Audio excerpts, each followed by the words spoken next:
여러분 안녕하십니까? 12월 24일 금요일 뉴스투데이 강원입니다. 강원도에서도 국내 감염으로 인한 오미크론 변이 확진자가 처음으로 나왔습니다. 지난 18일 원주에서 확진된 대학생의 접촉자 3명이 오미크론 변이로 확인된 건데요. 강원도는 알려진 만큼 빠르게 확산할 가능성에 대비해 방역 조치를 강화하고 있습니다. 이병선 기자의 보도입니다.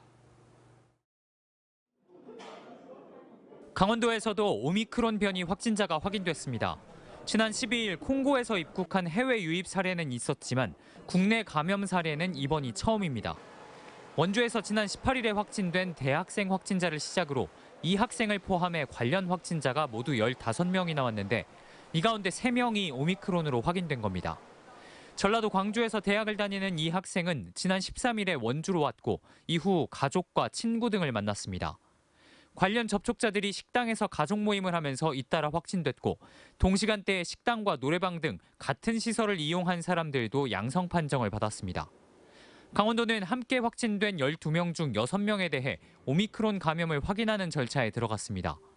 오미크론 가능성이 있는 이들 15명과 접촉해 이미 자가격리된 166명 외에 수동감시 25명도 자가격리로 전환했습니다. 또 원주시와 협의해 오미크론 역학조사반을 별도로 운영하고 오미크론 의심자의 경우 접촉자의 감시 기간을 기존 10일에서 14일로 연장합니다.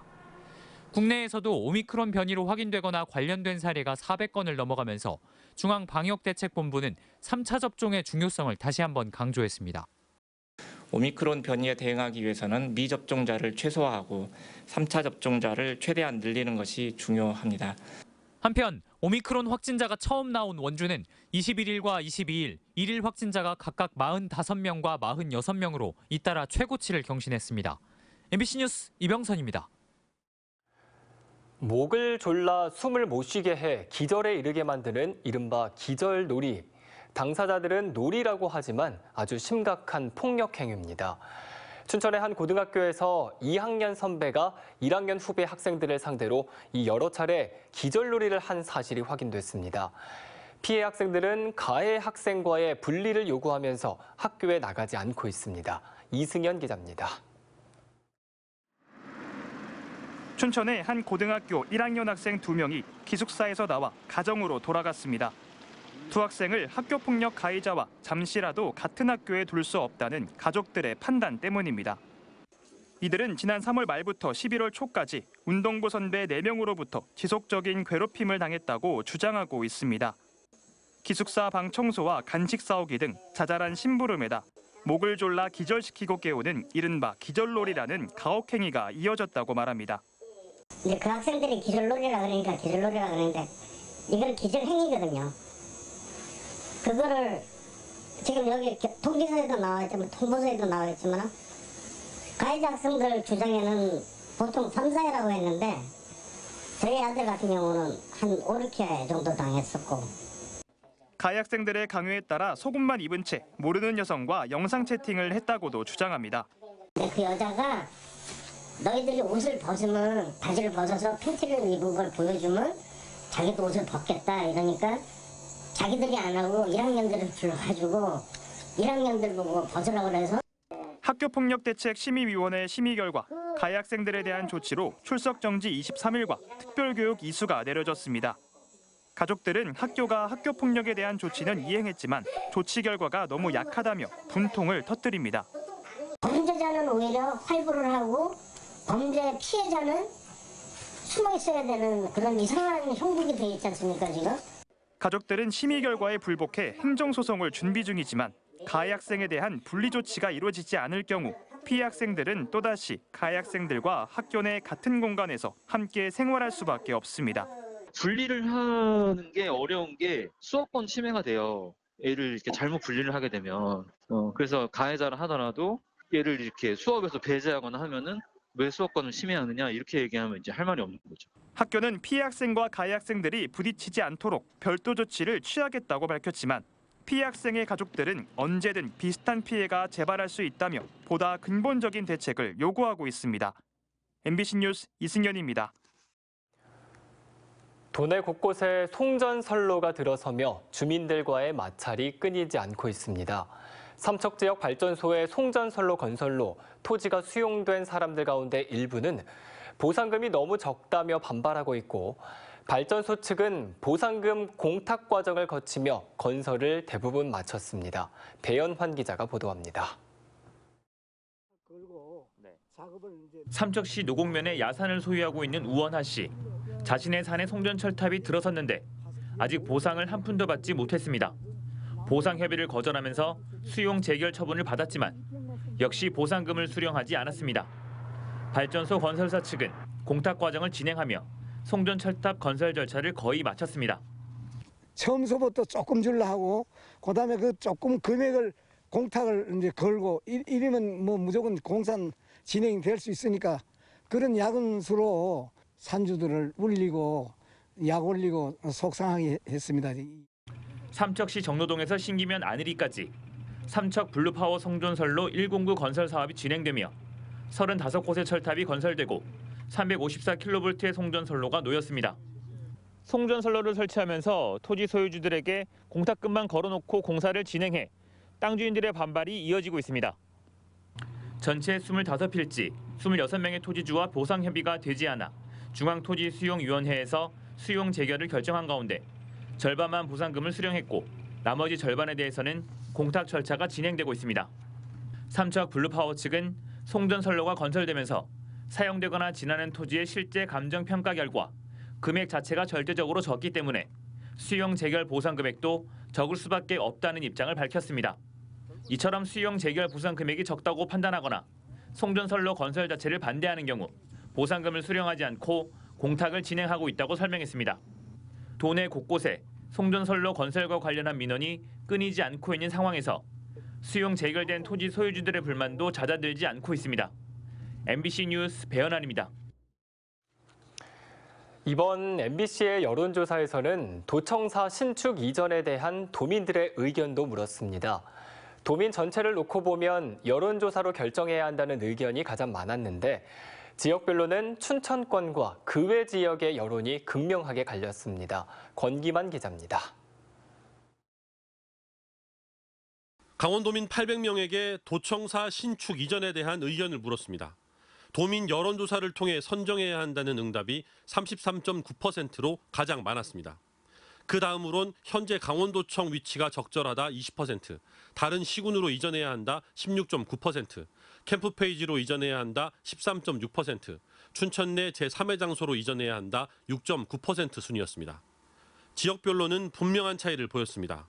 횡성, 영월, 평창, 태백, 정선을 포함한 원주 권역에선 도민 여론조사를 통해 선정해야 한다는 응답이 44.3%, 다른 시군으로 이전해야 한다는 응답이 27%로 1, 2위를 차지했고 동해, 삼척, 속초, 양양, 고성을 포함한 강릉 권역에선 도민 여론조사 39%, 다른 시군 이전 18.6%로 원주권과 비슷했습니다. 하지만 양구, 인제, 철원, 홍천, 화천을 포함한 춘천 권역에선 캠프페이지로 이전해야 한다는 응답이 32.7%, 현 위치가 적절하다는 응답이 28.9% 순이었습니다. 정리하면 춘천권은 어디가 됐든 도청은 춘천에 있어야 한다는 의견이 73.1%였고 원주권과 강릉권은 도민 공론화나 다른 시군으로 이전해야 한다는 의견이 71.3%와 57.6%로 지배적입니다. 노후된 도청사 신축 이전을 어떤 방식으로 추진할지를 두고 지역별 의견이 분명하게 갈리고 있는 만큼 도청 이전 문제는 내년 지방선거에서 최대 이슈가 될 것으로 보입니다. 이번 조사는 강원 지역 MBC 3사와 KBS가 한국리서치에 의뢰해 지난 14일부터 사흘 동안 실시했으며 그 밖의 사항은 중앙선거여론조사 심의위원회 홈페이지를 참고하면 됩니다. MBC 뉴스 권기만입니다. 청년 세대의 표심을 잡기 위해 더불어민주당 강원도당이 청년을 주제로 토론회를 열었습니다. 이번 토론회에는 허영 도당위원장과 이광재 국회의원, 강원도 내 대학생들이 청년 패널로 참여해 취업과 창업의 어려움과 주거, 육아 문제 등에 대한 토론을 벌였습니다. 민주당 도당은 대선을 앞두고 강원도 청년들이 당면한 현안에 대한 정책적 대안을 모색해 당 주요 정책으로 반영하겠다고 밝혔습니다. 강원도가 올해 인구 정책과 공무원 정책 제안을 평가해 가장 높은 점수를 받은 12건을 선정했습니다. 시군에서는 횡성군이 최우수상을, 강릉과 원주시가 우수상을 받았습니다.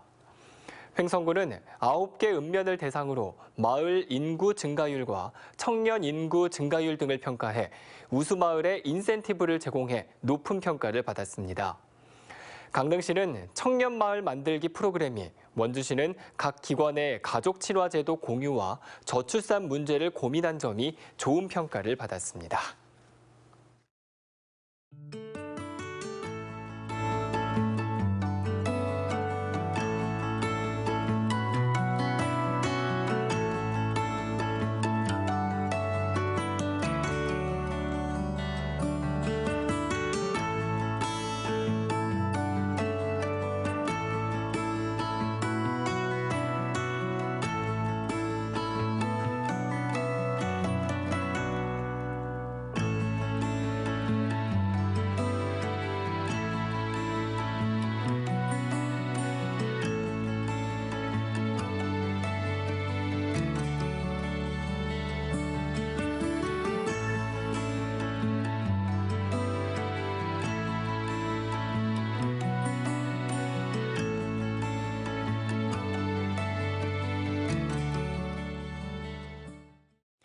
강원도의 백신 3차 접종률이 29.9%로 집계됐습니다.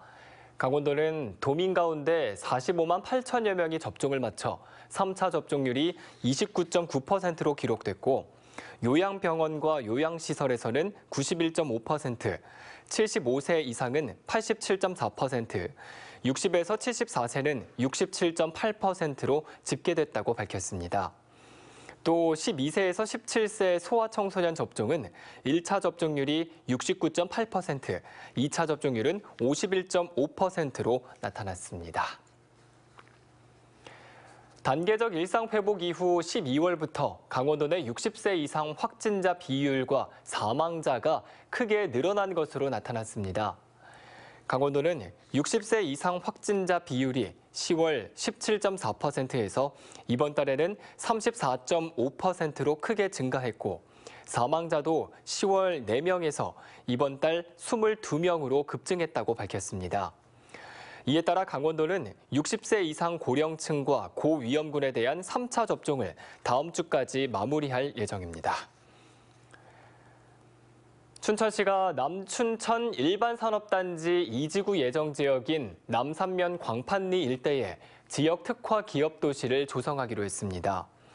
춘천시는 기존 산업단지에는 거주와 교육, 문화 등 정주 여건이 부족했다며 광판리 일대에는 2028년까지 160개 기업 유치와 3,000명의 거주가 가능한 자족형 복합도시를 조성할 계획입니다.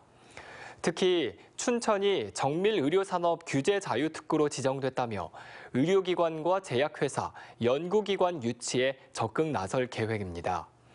춘천시는 지역의 IT 기업과 기본 합의서를 체결하고 전담 TF팀을 구성해 사업을 추진할 방침입니다. 춘천시가 올해 지역을 배경으로 한 영화와 드라마 13편의 제작을 지원했습니다.